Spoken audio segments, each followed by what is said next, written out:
Hey, how's it going? This is Justin Gilman with Quantum Leads, and today I'll be walking through your digital marketing attack plan to show you how to turn your website into a lead generation machine and really generate some more revenue for your business month over month. Now, in order to do that, we first have to understand how are people finding roofing businesses in your area? And if you're like me and many others, chances are you go on Google, go to the upper search bar, type in whatever service or industry you're looking for, along with your city name, and after submitting your search, you're going to scroll down and pick from one of the first few results down below, or you'll pick from this Google Map pack. Now, it doesn't really matter which option you choose, but it seems to be a pretty popular option overall, as you'll notice there are about 110 searches a month for roofing companies in that Rockwall, Texas area. And the goal of this video is to put your business at the forefront of those searches so we can guarantee that 110 people every single month see your business first before looking for another roofing company. Now, once again, in order for that to happen, there's a few different things that need to happen first. So first off, we're going to talk about content because content is really king on Google. So let's take a look at one of your competitor sites, examine what they're doing as far as their content goes, and then we'll flip back to your website and see what you're doing so far. We're at John's Roofing, and if we scroll down here, you're going to notice that they have a good amount of content on their site, a few different paragraphs here and there, but ultimately not too much content. And like I said, we're going to want a lot of content on our site. And the reason being is that the more content we have is that the more we give users to engage with, and ultimately the better user experience we end up promoting. So having a lot of content is really great. I normally recommend about 750 to 1,000 words of content on any given page, which is much, much more than your competitor has here. But also feel free to go above that to really widen those margins between you and the next person. But then it also, if we go through their content and examine it even further, you're going to see that they have tons of different industry specific keywords. And that's really done on purpose because we need keywords to back our content because keywords are the most used words or phrases on a web page. And based on these keywords, we're going to tell Google a lot of vital information about our business, such as what we do, maybe where we operate from, and ultimately who we are as a business. So, very important that we have those keywords to back our content. So, let's go over to your website and see what you're doing as far as keywords and content go and see if you're following those patterns. So now here we are on your website, and if we scroll down, you notice that you really only have that one paragraph of content. And like I said, we want more content to really promote that positive user experience, 750 to 1,000 words. But then also, like I said, we're going to need those keywords to really tie everything together. So you're going to want keywords like roofing, roof, Rockwell, all these different industry specific keywords to really drive home to Google that you belong on that first page.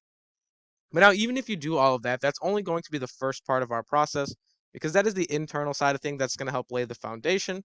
We also have our external side of things, which is our backlinks and our citations, which are really going to help us climb over our competition.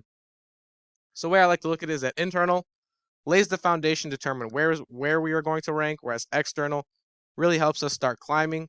So let's take a look at your competitor's external backlink structure and see what type of data we can get from it. So once again, we're looking at John's Roofing, and you'll see that they have 330 backlinks built to their site. They're generating some nice power, and ultimately it's bringing in about 72 more organic users every single month.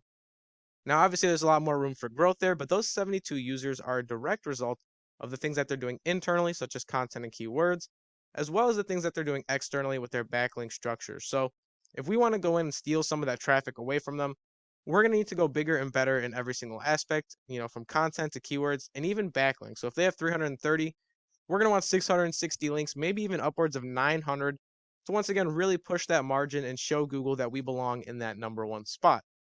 So let's take a look at your current backlink structure now and see how you stack up so far.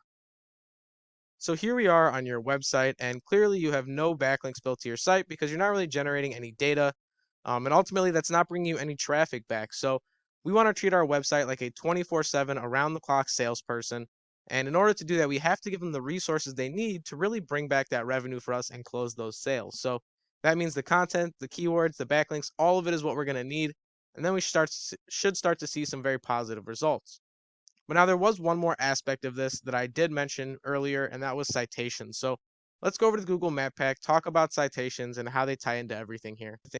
So here we are looking at the Google Map Pack, and the Google Map Pack looks for a variety of different things when it looks to rank its companies. And one of the most important factors being citations. Now, citations are all the different places your business's name, address, and phone number are going to be listed online. Some popular citations are things like Yelp, Facebook, Instagram, Yellow Pages, Yellow Book, all those are different citations you can get for your business, and they all help with the Google Map Pack. Now, I took a look at each one of these companies to see how many citations they had. At number one, we had 72 citations. At number two, we had 56. And lastly, at number three, I should say, we had 37. So if number one is 72 citations, once again, the goal is always to go bigger and better. So we're going to need 144 citations on top of our backlinks, on top of our content, on top of our keywords. And if you do all that, you should start to see a very positive movement in the traffic your website is generating. However, more importantly, you should start to see a movement in the amount of revenue your business is generating month over month, because your website is going to be able to help generate some sales as well. So that's all I really have for you in this video, but I will leave you with one question, and that question is, what could an extra 110 customers a month really do for your business? Once again, my name is Justin Gilman with Quantum Leads. I hope this video was very educational, and thank you for watching.